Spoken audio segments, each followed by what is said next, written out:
नमस्कार स्वागत करुच्ची आज मुख्य गुरुत्वपूर्ण खबर को आपण मानकु दर्शक बंधु एबे आमर हस्तगत होइतिबा खबर रही लघुचाप संपर्कित आसुची आउ एक लघुचाप उत्तर पश्चिम बंगोपसागर रे लघुचाप क्षेत्र सृष्टि रही संभावना जानिबा लघुचाप केबे सृष्टि हेबो एवं यार प्रभाव ओडिशा उपरे किभଳି भाव रहिबो एवं केउ केउ जिल्ला को भीषण वर्षार संभावना रही से संपर्क में मुझे आपण मानक समस्त बरणी ये भिडियो प्रदान करी से आपण मैंने निश्चित भिडियोटी को प्रथम रू शेष पर्यंत देखिए जब भिडियोटी भल लगे तेज पाखे लाल बटन दबाई निश्चित सब्सक्राइब करेंगे पाखे आसुवा बेल आइकन बजाइदेवे तो ऊपर आसुवा ऑल नोटिफिकेशन क्लिक करने भूलें जहाँफल एभली भिडियो सर्वप्रथम आपण मान निकट में पहुँच पार तेज आसतु जाना आज लघुचाप संपर्कित विशेष गुरुत्वपूर्ण खबर को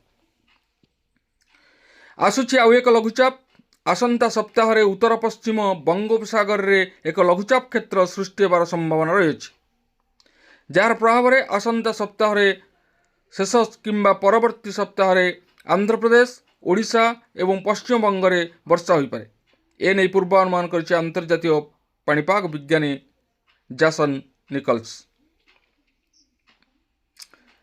सेहीपरि आसंता सप्ताह रे दक्षिण चीन सागर रे घूर्णिझड़ सृष्टि होई पारे बोली कहिसंती जैसन निकल्स। सेपटे दक्षिण पश्चिम मौसुमी वायु दक्षिण ओडिशा को अग्रसर होगा पर निष्क्रिय रही चलित सप्ताह रे यार अग्रगति नहीं मध्य कौन संभावना ना फल चलित वर्ष सहल मौसुमी आसी पूर्व भली जून 10 पर बा रज बेलू वर्षा होबार संभावना देखा जाउछि किंतु आसंता काली जाए राज्यर किछि जिल्ला रे बिजुली एवं घड़घड़ी हो पारे आज ए नहीं 14 जिल्ला को येलो वार्निंग जारी करिछि पाणीपाग विभाग। सेहीपरि काली बिजुली एवं घड़घड़ी पई 11 जिल्ला को येलो वार्निंग जारी करा जायछि। एही समय घंटा प्रति 30 रु 40 किलोमीटर बेगरे पवन बहिबार संभावना रही अन्यपटे उत्तर पूर्व राज्य रे जारी रही वर्षार तांडव।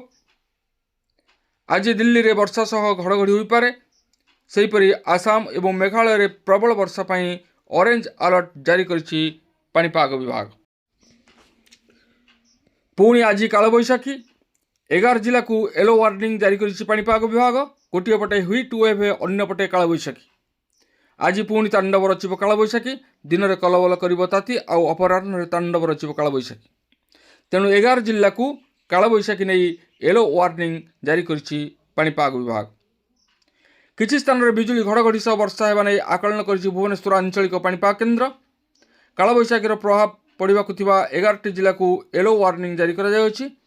एही सब जिला गुड़िक होछि गंजाम गजपति नयागढ़ पुरी खोर्धा कटक जाजपुर जगतसिंहपुर केन्द्रापड़ा बालेश्वर एवं भद्रक।